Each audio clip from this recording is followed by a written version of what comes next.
Hello friends, welcome to this video lecture on Bama's Karaku, the explanations of the chapter 7. This video is part of the discussion of the paper Compulsory Foundation Course in English, the English language course paper for 4th semester BCA and BSc at Mangalore University. Welcome to today's video, which is a continuation of my videos on the novel Karaku written by Bama. So in the chapter 6, the discussion made on the chapter 6, we came to know Bama introduces us her school life and the difficulties she underwent in her college life. And we were also given the way she was chosen. She chose the life of a nun at the church with a belief or with an intention of serving the people who lived like her or the children who suffered like her in their childhood. But when she opted it and it became evident to her that she was not able to fulfill her expectations there. Therefore, she ultimately quit that, and that led to a difficult life ahead. And she mentions about the difficulty she faced towards the end of the chapter 6, and then finally she puts rational questions: why this inequality, why these kind of problems are there for the people who work and toil for the wealth of somebody. That's how she rationally questions the existing system, the vagaries of the system. Anyhow, towards the end of the chapter, we were given her own life experience, and the questions she put are poses based on her life experience. One such chapter 7 is there here. Here she goes back again to the past. Dear students, as I told you, this novel has a kind of structure where she rambles from past to present. Earlier chapter was about present because after her workplace experience and after that. Now again, once again, we go back to her past life, the way her religious belief, the belief in God was nurtured from her early childhood. She opens this chapter with example of, so she began recounting her childhood memories, how different people in her experience, in her surrounding, nurtured her belief system, and the various instances where she was made to believe what is exactly the concept God or the principles of religion and all that. So she takes up the beginning with the examples from her mother, grandmother, teachers, the nuns at the convent. They all taught her how to worship, the method of worship, the belief that she has to have in God. She followed the words of them exactly, believing everything, but later on she had she realized that there was something different in reality that she is going to present here. Again, when she entered the church also, there were catechism classes every evening. After finishing the school, they would go to the classes covering their heads with a piece of cloth, and they had to attend that class, and there the thoughts of Jesus Christ or the Bible were given to them. They used to be very hungry at that time, and they got tempted to eat things sold at the bazaar, but they did not have money to do that. See, wherever time permits or wherever opportunities are given to her, she makes a hint at that such a hard, bitter poverty they were experiencing, right? So we can see she got tempted to various things. Probably children get tempted to chocolates and things, but they couldn't, right? She couldn't afford to buy one, and she couldn't enjoy them. That was the experience she had. Therefore, they would stand there and watch a while and then go on. How humane situation it is, right? Because they didn't have money to go and buy it and enjoy for them their life. What they did, they simply watched it, standing somewhere in the far off distance. They watched it, and by watching itself, they experienced the satisfaction of having those things that they wanted to have. Anyhow, then we see in the morning they had to go early in the morning, getting up early to attend the morning Pusai. It was actually not an easy thing, because getting up before a term, getting up very early in the morning was a torment for young children then, because there was another reason. The lake Solan was filled with water, and it had a cold wind, right? Cold weather that would tempt children to sleep further. It was difficult to get up early and go out in such a cold weather of that season, but they had to go, they had to attend. That was the practice.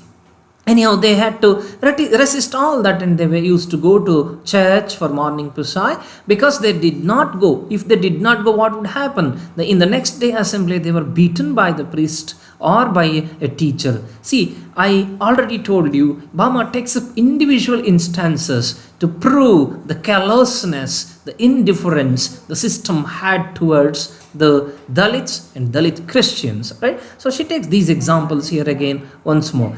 And they were not ordinary blows. See the way she describes the blows also. They were not ordinary blows, but shafting using the cane. They used to use cane, the ಬೆತ್ತ ಅಂತ ಹೇಳ್ತಾರೆ, right, A kind of ಅದರಲ್ಲಿ ಹೊಡೆಯುವಂಥದ್ದು, ಆ ಕೋಲ್ನಿಂದ ಹೊಡಿತಾ ಇದ್ರು. It would make them spring out of their beds at last. See, ಎಂತಹ ನರೇಶನ್ನ ಕೊಡ್ತಾರೆ ನೋಡಿ.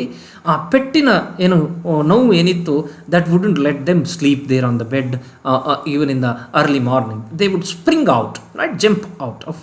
So that's the thing. Then you see, Bama says she also possessed good memory, learned the lessons by rotting, and won the prize in the test on the scriptures. This also proves you the talent Bama had, how she was a very precarious child, very talented child, that she was able to learn things very fast.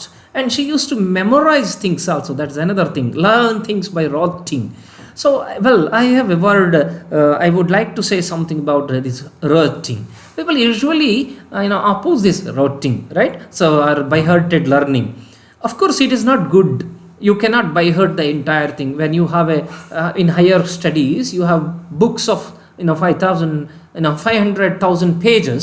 Can we by-heart the whole text? Not possible at all.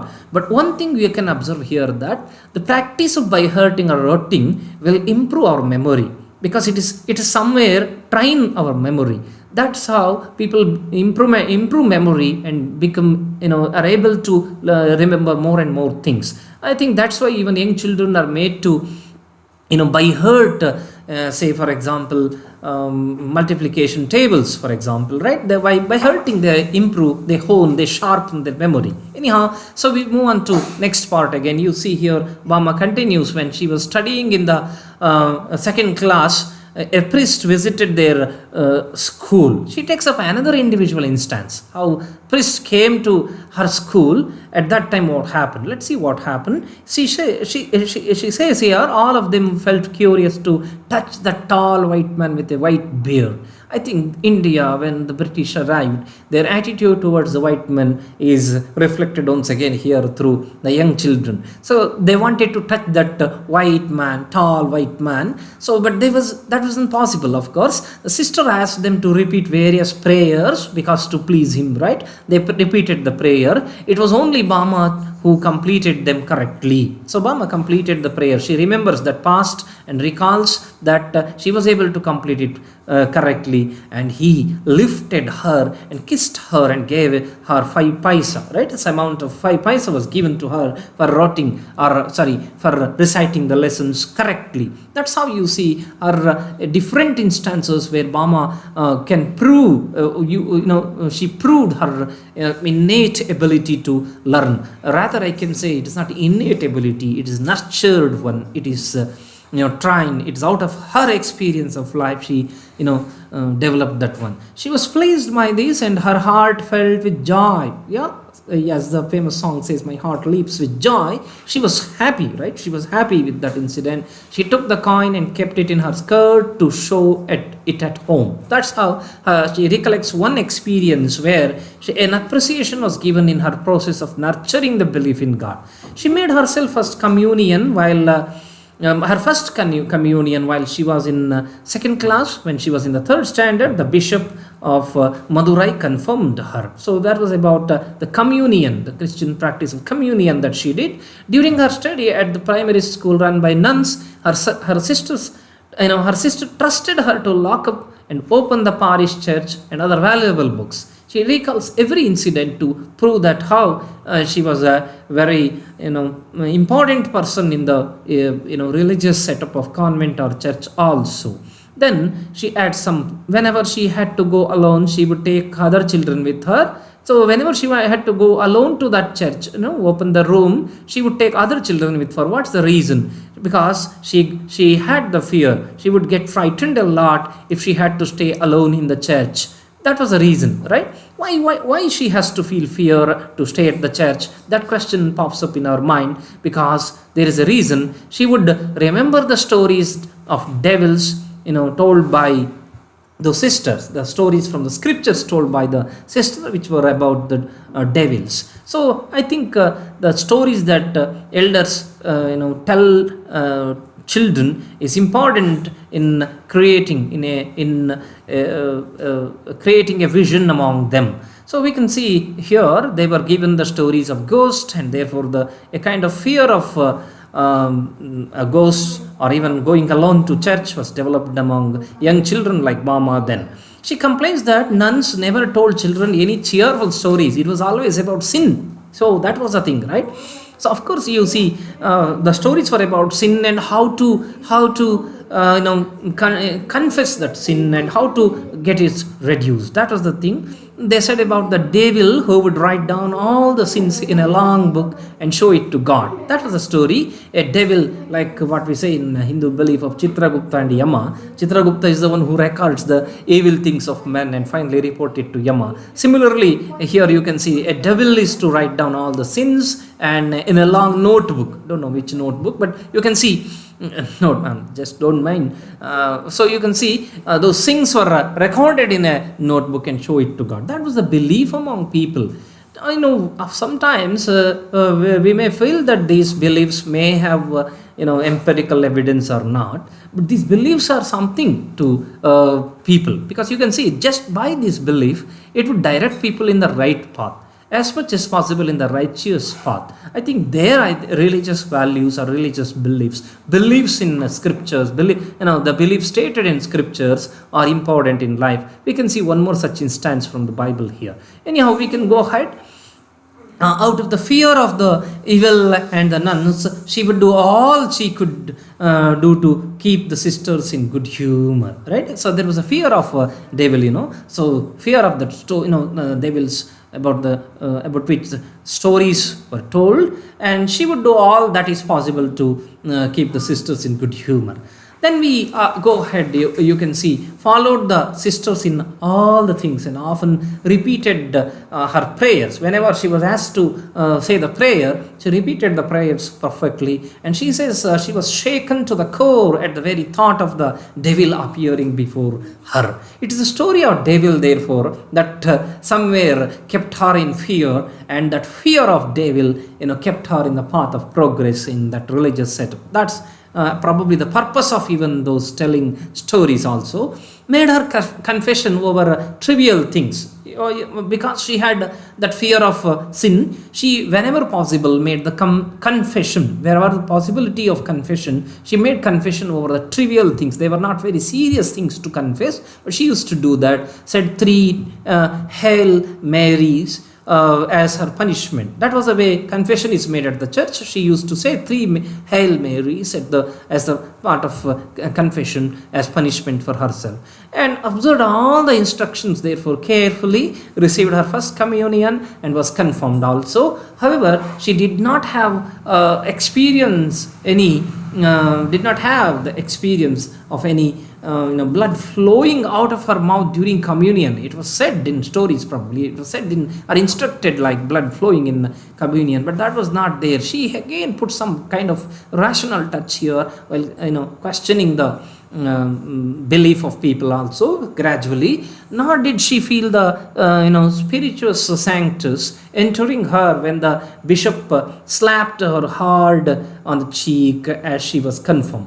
She found the sister's words funny, and the sisters at the convent stopped beating the girls. So you can see here that the rationale, rather I can say the real experience of the presence of God, the real study of the scriptures, which has got, which gave her a kind of enlightened mind, With that enlightened mind, she can question certain blind beliefs among the people. That's the tone you can probably unearth from this part of the chapter. And she continues again. She pulled down, right? Pulled down an old church. There was an incident of pulling down an old church, and there she found the skeleton of a priest. There was a skeleton of a priest, and they asked students to take his body parts and keep them relic as he had been canonized and now a saint in heaven, right? Bama got the teeth. That's the experience she recollects. The body parts of a skeleton of a priest was given to them all as a kind of relishing, a relic that they have to keep or preserve in their life. When her family came to know this, they had a hearty laugh. They were not ready to accept this fact, because she was a devoted person in that part. She had complete belief in that system. She accepted it. She took one part, but the family felt funny about that.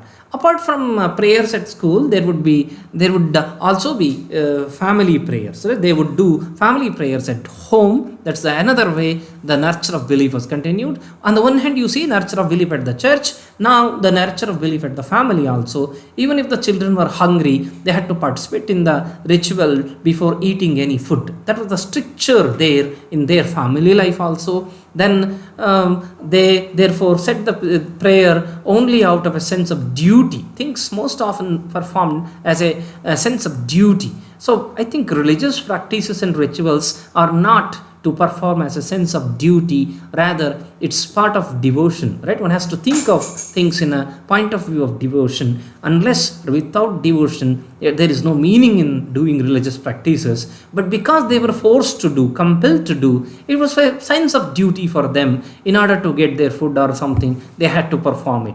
And she mentions that the head of a baby Jesus broke down in her there was an idol of baby Jesus that broke down in her grandmother's house once. That incident is recounted here because they threw it out, but the older woman brought it back and kept it carefully in the older woman, that is her grandmother, brought it back and kept it carefully in the place. That's how the belief among the people was there, right? They were not ready to throw it, right? When she was in the 6th class, Bama says her grandmother was excited more than the children when the village was electrified, right? When the electricity entered. Oh, you see, each invention brings some kind of surprise and some kind of wonder wrapped in, right? You can see invention of bike, for example.